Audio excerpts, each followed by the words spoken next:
Humane Society in the United States. Today, we are on the scene of a puppy mill raid. Well, you've got a couple hundred breeding dogs in here.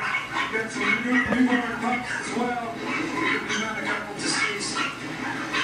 Hundreds of animals living in unbelievable conditions. Well, looks like these dogs haven't been fed or watered for quite some time. I mean, even the food that they have is rotten. They are here for one reason and one reason only, and that is to produce puppies.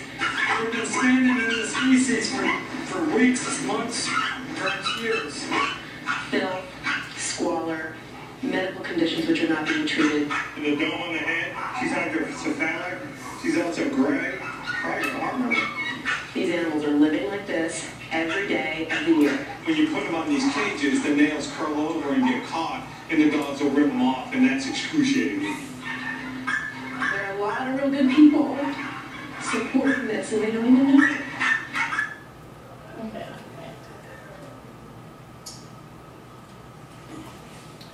These puppy mills occur in our country. That one was from Tennessee, and I found others that were from Vermont.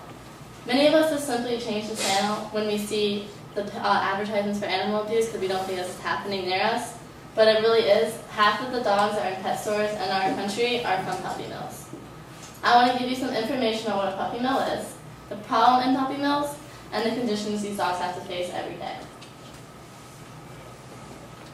A puppy mill is someone who breeds their dog on their property for an income.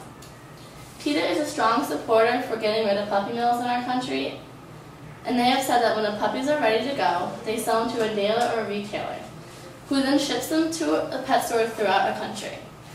They have tried to take a different approach recently, trying to sell them through advertisements in newspapers or magazines or even online stores, but the dogs are still coming from the same place, a puppy mill. Sometimes these puppy mills continue to exist because there's a high demand for purebred dogs in America. You would think that the harsh treatments that they have to receive would be illegal, but they're not. As long as they receive the basic needs such as food, water, and shelter, there are no laws being broken. Large commercial breeders, though, who sell directly to pet stores have to be licensed and inspected yearly by the USDA. But records obtained by the Humane Society show that even breeders who were licensed and registered and inspected were caught breaking the law, but they simply received their license back with simply a warning and a slap on the wrist.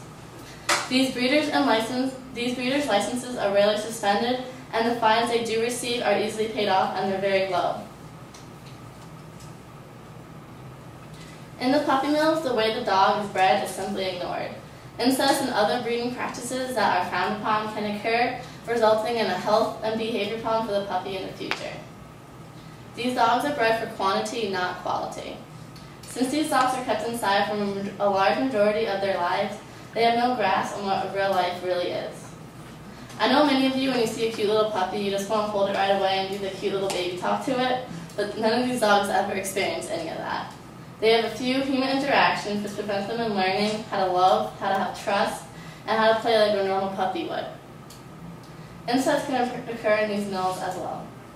They can pass down hereditary and genetic problems that the dog has. Having a dog with a severe or even a minor problem can have a high veterinarian bill, which can mean that the person has to give it up because they can't afford to pay for the bill. Female dogs are constantly bred over and over as many times as a year to make as many puppies as possible.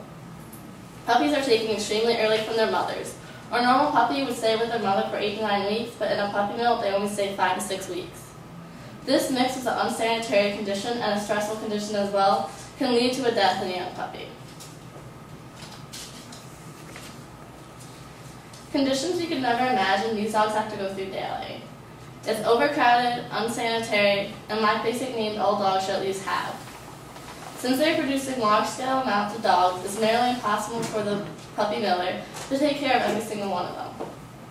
These dogs and puppies can become underfed and malnourished, said the spokesgroup against this PETA.